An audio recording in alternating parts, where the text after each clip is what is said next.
Okay, I think we're ready to begin. Thank you again for everyone that's joined us today. We're going to be talking a little bit about 2021, what we expect to see in the wealth management space. So my name is Stephen Marks. I am the Chief Growth Officer for BRITech in the United States. I'm joined by my associate Ron Farrell. Our bios are up there; you can read them. But I really am very pleased to be here today, and I thank you for joining us. In addition to what you see, I have over 25 years of experience in the wealth management industry and a particularly strong passion for integrating people and technology. And we're going to be talking a little bit more about that today. Ron, would you like to say a couple words about yourself? Yeah, thanks, Steve. About 20 years experience in the financial technology arena.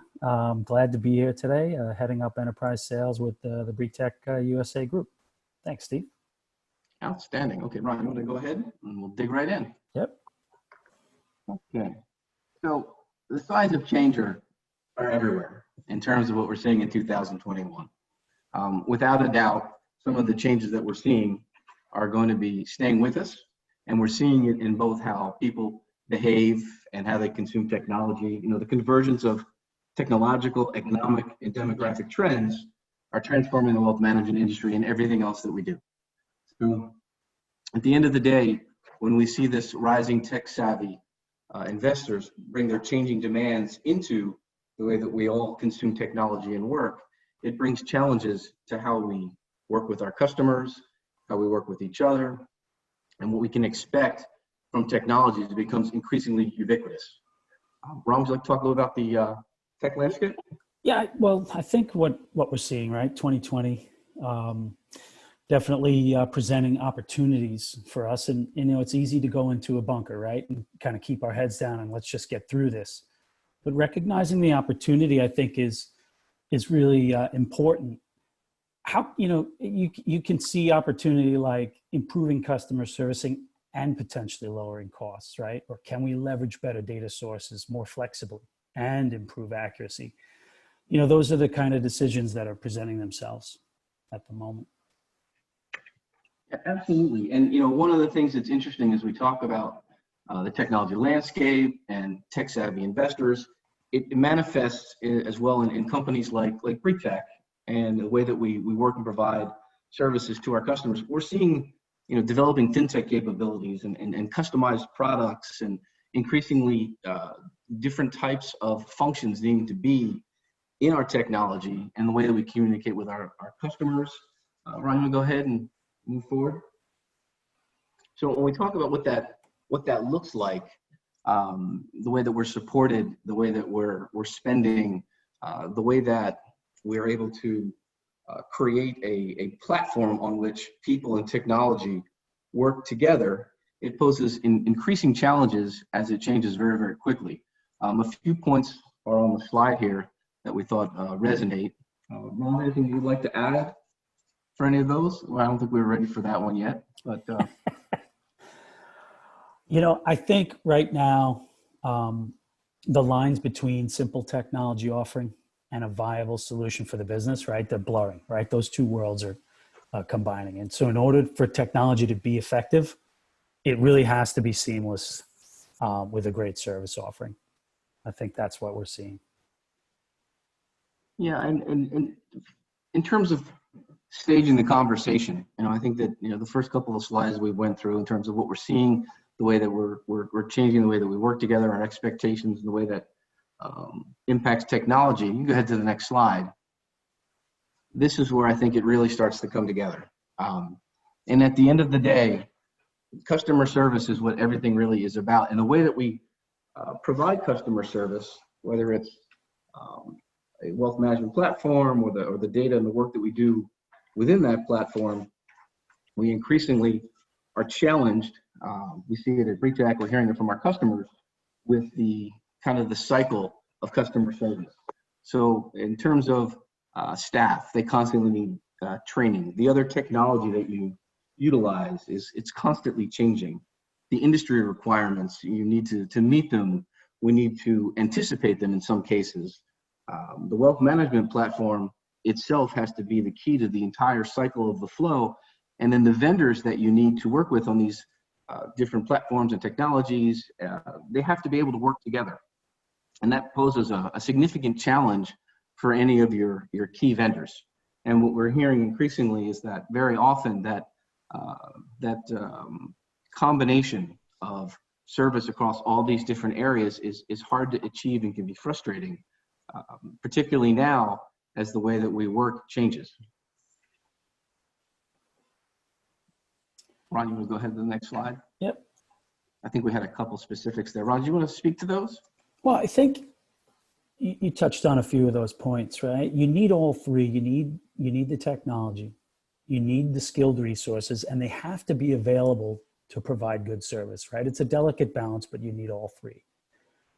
I think, anecdotally, you see it's hard to quantify, right? You may see sometimes with some vendor offerings, you get this sort of never-ending kind of rep carousel, right? As a service representative gets better, they move on, right? They potentially move up in the ranks to a more senior product.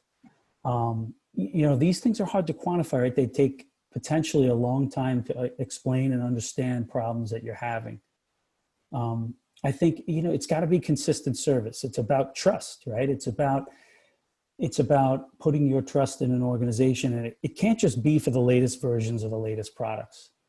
I had a large fund manager tell me once that they couldn't make the move to a new product offering for a particular group that they were working with. And really it was just because the legacy products were so inadequately supported that they couldn't trust allocating new spend for the same, for the newer product offerings. So it's got to be consistent service. Yeah, and I think that the consistency is difficult to achieve in an environment where you're seeing constant change. We see all the time that the requests that customers have are not the typical types of requests that historically you've seen for the last few decades. Everything is evolving very rapidly in terms of what people are expecting and the way that the technologies need to work, both from just an industry perspective, from a compliance perspective. You throw cyber into the mix.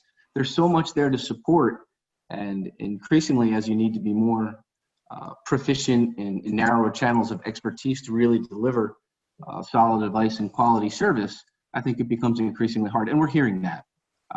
And there's a few quotes there on the slide. Why don't we go ahead to the next one? So when we talk about your customers, more than anything else, they're evolving. And what do we mean by evolving?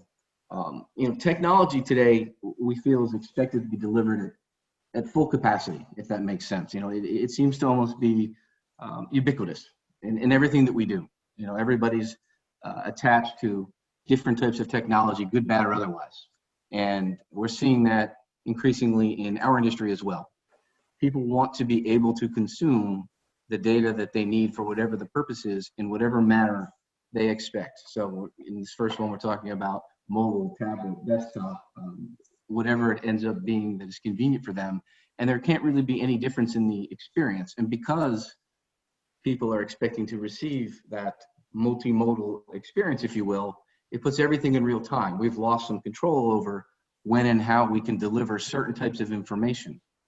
And that then leads to the second piece when we're talking about the demands.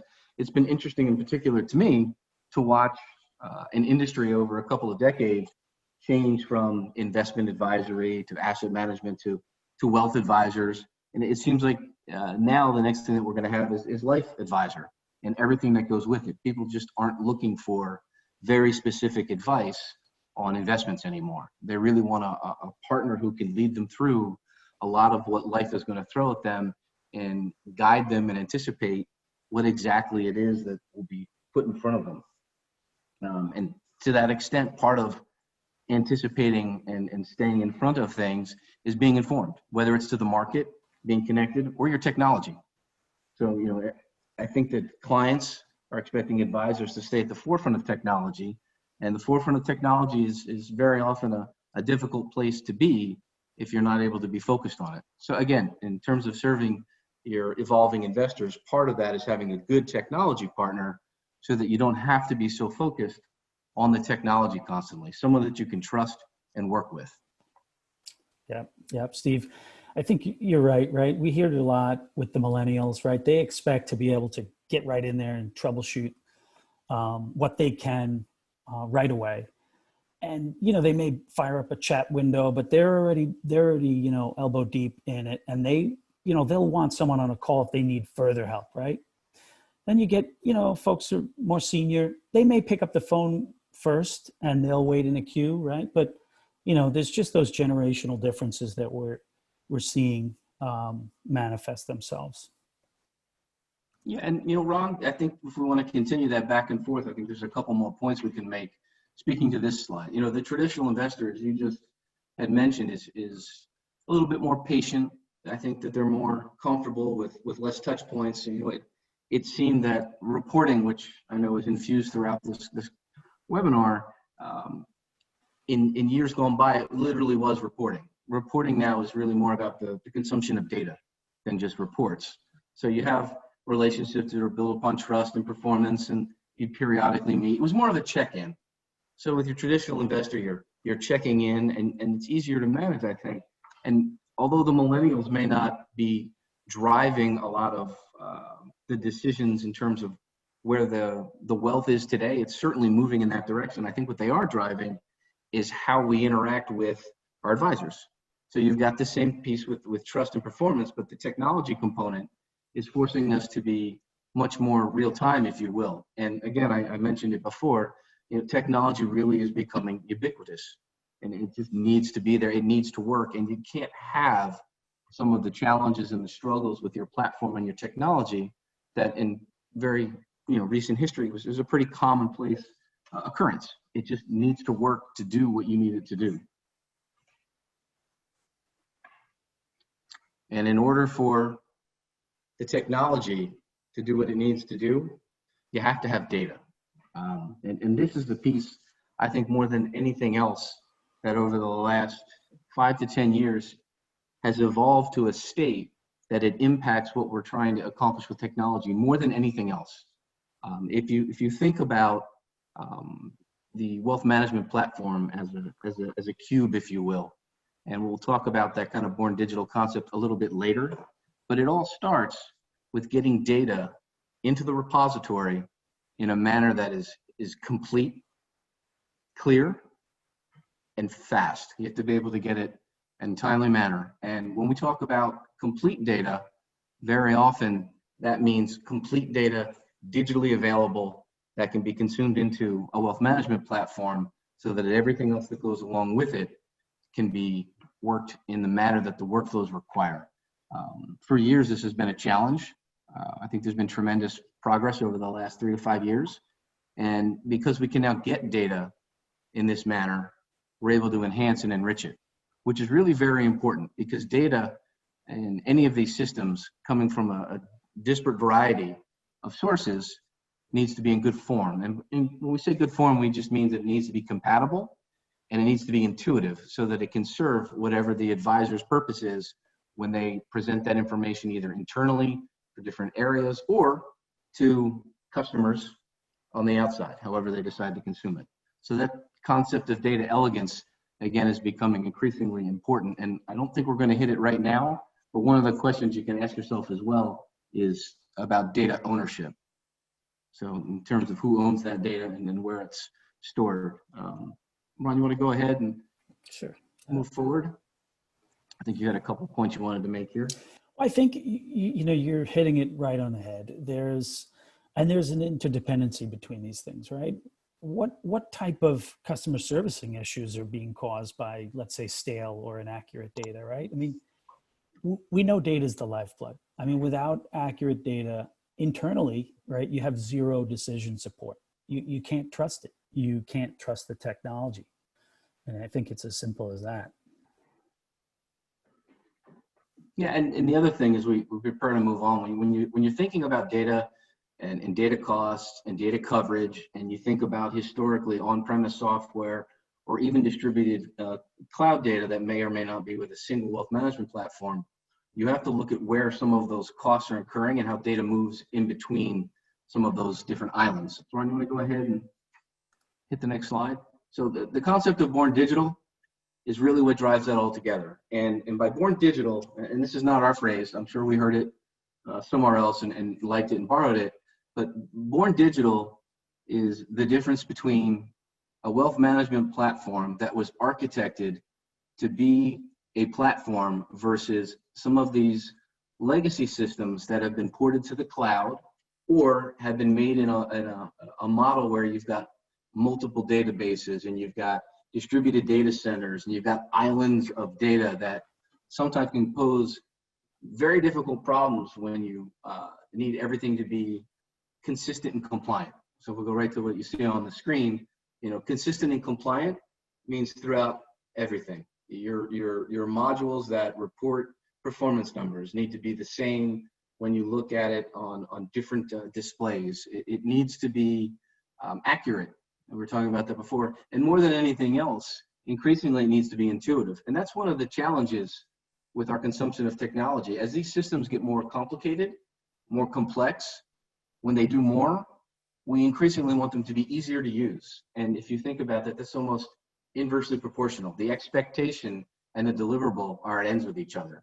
But you know, a well-designed central repository that is truly born digital has the ability to be built from that perspective and then modeled around those objectives. And then the last piece is open and flexible, because there is no system that really is perfect, and any of these systems should never be closed. If you think back historically, if you go back far enough, there were a lot of closed systems that felt like wealth management platforms if you go back 20, 30 years ago. Now, one of the prerequisites almost for any of these systems is an open API, or something that allows you to communicate and port data in good form between different systems that may need to be integrated between different vendors. You know, Steve, I think the strength of it is an integrated platform, right? The solutions that are integrated, for so many reasons on so many levels, they're just strong solutions. First, managing version compatibility and upgrades, right? I mean, it's a nightmare between different vendors. And then, with everything cloud delivered now, it becomes very difficult to properly test if you've got different apps being delivered via the cloud in different test instances. Most firms just aren't there yet. So it's a lot easier getting it from a single vendor at this point. Yeah, and to your point, Ron, it's something I hadn't planned on mentioning, but I think that I will. When you start to talk about or analyze the costs associated with different types of platforms that do require either upgrades or custom engineering, a properly deployed wealth management system should be something that evolves with your business practice. It should be growing and adapting with you, because your partner understands not just the technological requirements, but also your business, your workflows, the direction that you're going in. And that should happen absent of a milestone event like an upgrade. Those types of things are very disruptive. They're risky. They require additional costs and expense. So there are better ways to accomplish those types of events when you historically think about wealth management technology. Okay, so we covered quite a bit in a short period of time. And I think that one of the things that we didn't do as we went through this, but we talked back and forth, we didn't kind of go through, well, does any of this really matter to me, or how do I go through and decide if this is something that matters to me? How can I evaluate it? Most of it just starts with a conversation. So if you just look back over the last 12 months, you can just ask yourself some questions internally, start a dialogue, and you'll probably get the feedback that you need to frame where you sit and where some of these issues may impact you next year and beyond. Some of those questions could be things like, have you been able to create reports that your investors need? And again, when we say reports, remember that in 2021, I mean, really 2020, it's already there, reports is synonymous with data consumption. It's reports, it's dashboards, and it's not just the display mechanism, it's also the method through which we access it. It's the PC, it's the phone, it's the tablet. So, are you able to get to your data when you need it, where you need it, for both you and your clients? That's a probably good way to do it. And, when you go back to the data piece, can you connect to all your required data points, whether it's custodians or market data vendors? Are you able to expand into where you think you may need to have new data providers? Do you have the ability to connect with where your business is going and growing, that type of a thing? Ron, did you have any you wanted to throw in there? I think there's a couple more. You said it best in an earlier slide, right? Multimodal. I think it's a great word. I think if you take a modern transport company, right, they're all trying to go multimodal: air, land, either air, land, or by the sea, right? What they do is a logistics company like that, they get it there no matter, the channel. And I think that's what a modern RIA wants to do. They want to deliver premium customer service to any number of channels, right? Whether it's phone, email, browser, via to a tablet, wherever an investor wants it, whenever they want it. But I think the key is they want to be able to do it effortlessly and accurately. Yeah, and in order for them to even have a chance to deliver that to their customers, they have to have a technology partner that has the same framework and prioritization on customer service, which we talked about, I know, throughout. And it really is a partnership. And I think at the end of the day, as you go through the customer service component, that should be the easiest part. If we've done everything else well, if the data is getting into the platform and we've designed the consumption points the right way and the workflows are good and we understand the business in between the customer and the vendor, if you want to call it, there's an understanding of the direction of the business and the use cases are clear, there's a symphony that almost takes place, I think, and you're able to work together where your technology really is a part of what you're using to just accomplish your goals. It doesn't become a distraction or a pain point. And at the end of the day, again, when you go through all of that, all of those checkbox should be things that you can check. You should be able to say, yes, we're doing this, we're doing this, we're doing this, we're getting that. And if you're not, then there's a conversation internally that you should have, and you should be evaluating those things. And once you've got all those boxes checked, then you have to go through the last point, which is, okay, is the cost benefit ratio still good? Is the service we're getting at a value that we feel that the ratio makes sense for what we're paying? And to go even further, you should have an understanding of the roadmap. Do I like where my technology partner's going? Are they anticipating what the industry is going to require? Are we having the right conversations about the things that I'm concerned about? Are we going through it? Are they compliant? One of the most recent and frequent conversations that we've been having is about, cybersecure, now that everyone's working remotely. And those aren't things that investment advisors should be worrying about.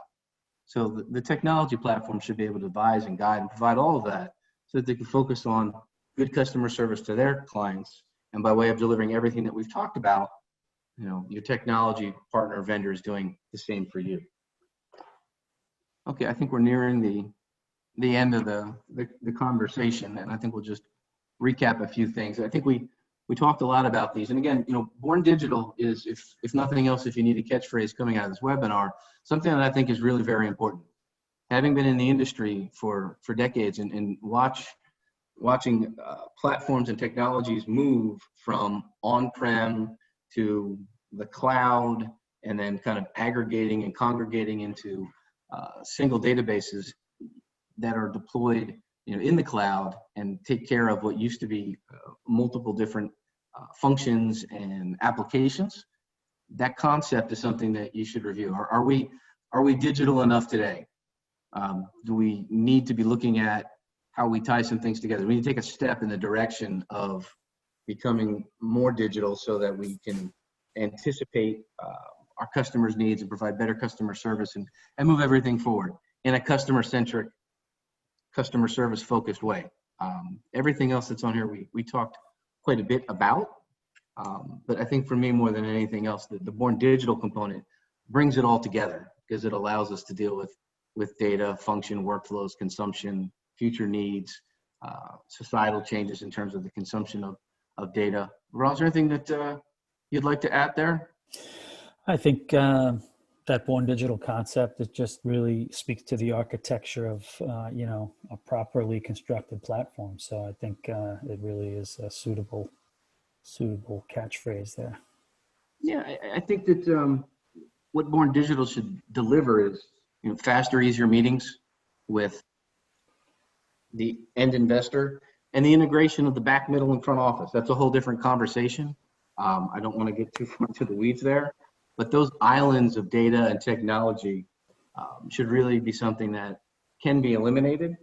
And then your workflows all come together on a single effective platform that delivers everything that you need to be able to spend more time working with your clients. The bottom of the hour, and I don't think that we're going to take any questions today, but we're very easy to get in touch with. We'd love to have a conversation with you. Please feel free to reach out. We'd be happy to answer any questions. If you'd like a copy of the presentation itself, we'd be happy to send that as well. Ron, anything you want to add by way of closing remarks? No, I appreciate it. Excited for for the offerings to go forward. So thanks for the conversation. Yeah, absolutely. And I think by way of the future, we'll look forward to hosting some additional BRITech talks. Once we hear back some more information, we've got some things to add. We'll be talking about some other topics that we will be bringing to everyone. And we hope that you'll take the time to join us again. And we do thank you all for taking some time out of your busy day today to listen to us go through what we think is going to be happening next year and in the future for wealth management.